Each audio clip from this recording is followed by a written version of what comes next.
question for you. Do you know what you want to say in English, but the words come slowly? You're thinking fast inside, but your English is still catching up. That feeling is very common. And the good news is, it can change. Welcome back to Speak English Together. Today we're talking about how to think faster in English and speak more easily.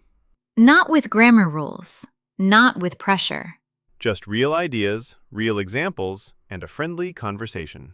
So stay with us. Every minute you listen today is training your brain to move faster in English. Emma, I want to start by saying something honest. When people say, think faster in English, many learners feel scared. They imagine pressure. They imagine speaking fast, like a machine. But that's not what this topic is about. Thinking faster in English is not about speed. It's about feeling relaxed.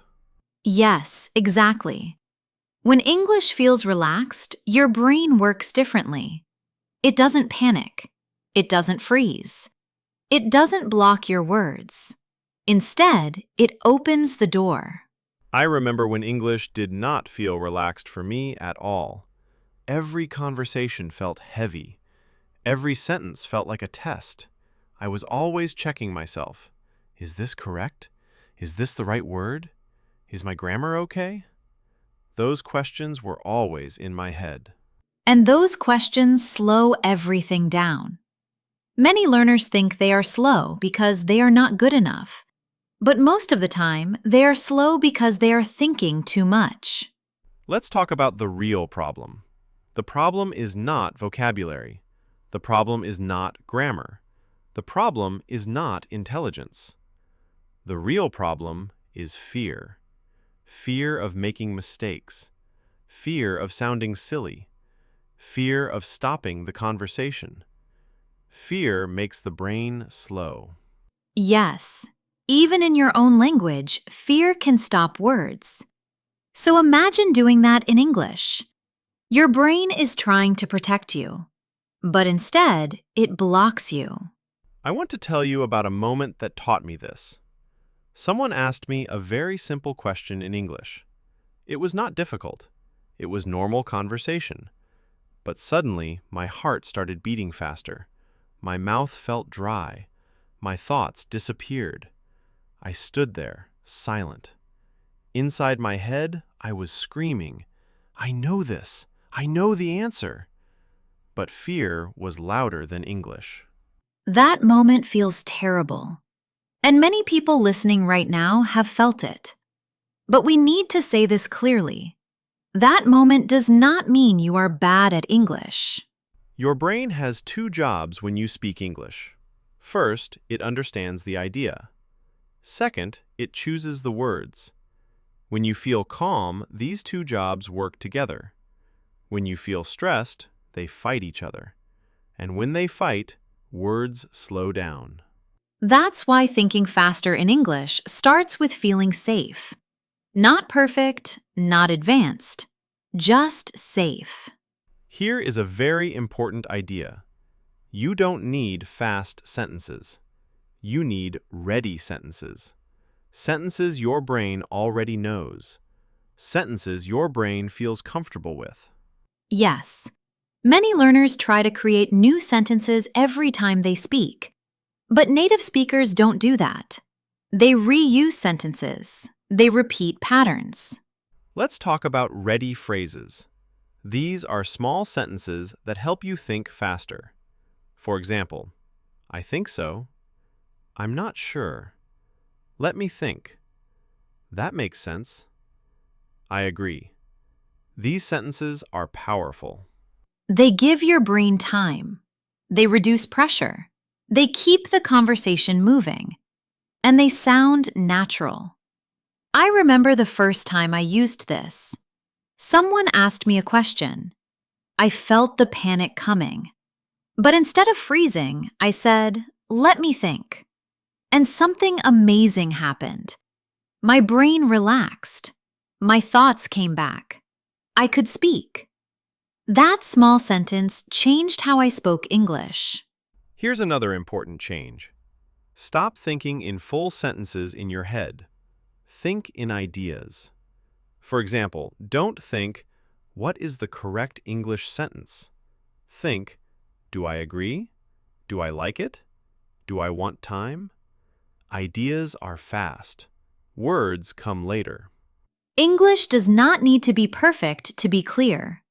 Simple ideas plus simple words equals fast English. Many learners think big words mean good English. That's not true. Simple words are strong words. Native speakers use simple words every day. That's why they speak fast. They don't search. They choose what they already know. One day, something changed for me. I was in a conversation, and I noticed something strange. I was not translating. I was not searching for words. I was just answering. It felt light. It felt easy. That was the moment I realized English was becoming familiar. That's such a beautiful moment. And it comes from exposure, from listening again and again. Listening trains your brain without pressure. You hear sentence patterns. You hear rhythm. You hear how ideas connect. Over time, your brain recognizes these patterns, and recognition is speed. That's why listening to real conversations is so powerful. Your brain learns without stress. One more important idea before we continue. Don't stop the conversation to be perfect. Flow is more important than accuracy. Mistakes don't stop conversations. Silence does. When you keep speaking, people understand you.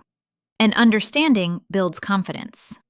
If you're listening right now and thinking, my English is still slow, that's okay. Speed grows quietly. You don't see it happening.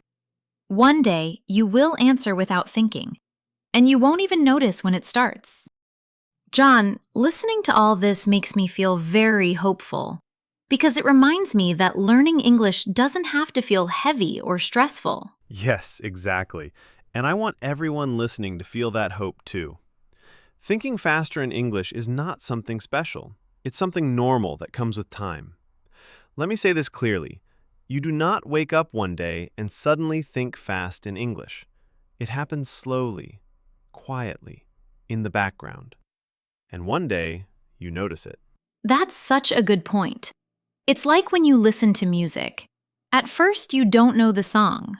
Then one day, you're singing along. You don't remember the moment it started. It just feels natural. Yes, English works the same way. The more you listen, the more your brain says, I've heard this before. And when your brain recognizes something, it reacts faster. That's why we always say listening is not passive. When you listen to English, your brain is training itself. Even when you feel tired, even when you feel distracted. I want to share something very positive. Many learners believe they are not improving because they don't feel faster. But speed comes after comfort. First, English feels familiar. Then it feels comfortable. Then it feels fast. Yes, and that order is important. If you try to force speed before comfort, English feels scary.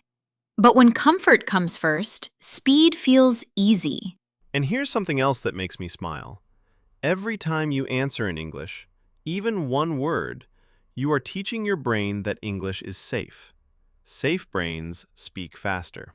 I love that sentence. Safe brains speak faster. That's something everyone listening should remember. So if you want to think faster in English, be kind to yourself. Speak slowly if you need to. Use simple words. Repeat sentences you hear. All of this helps more than you think. And remember, English doesn't need to be perfect to be good. People don't listen to your grammar, they listen to your idea. When your idea is clear, your English is working. I still remember the moment English stopped feeling scary for me. Not because I became fluent, but because I stopped fighting the language. I started enjoying it. That's such a beautiful way to say it. Enjoying English changes everything. If you're listening right now, I want you to know this. You are already doing something right. You are listening. You are showing up. You are giving your brain time. That matters. And if these conversations help you feel more relaxed and confident, you're always welcome here. Some listeners like to subscribe, so these happy English moments stay part of their day. We truly appreciate that. Thinking fast in English is not a race. It's a friendship. The more time you spend with English, the more comfortable it feels. And comfort brings speed. So keep listening. Keep smiling at your mistakes. Keep going, even on slow days. Thank you for spending this time with us. Thank you for choosing to learn English kindly. And we want to tell you something before we go. We're starting a 30-day English listening challenge here on the channel. One short conversation a day. A few minutes of listening. Nothing stressful. Just show up, listen, and let English become familiar. We'll talk again very soon. Bye, everyone.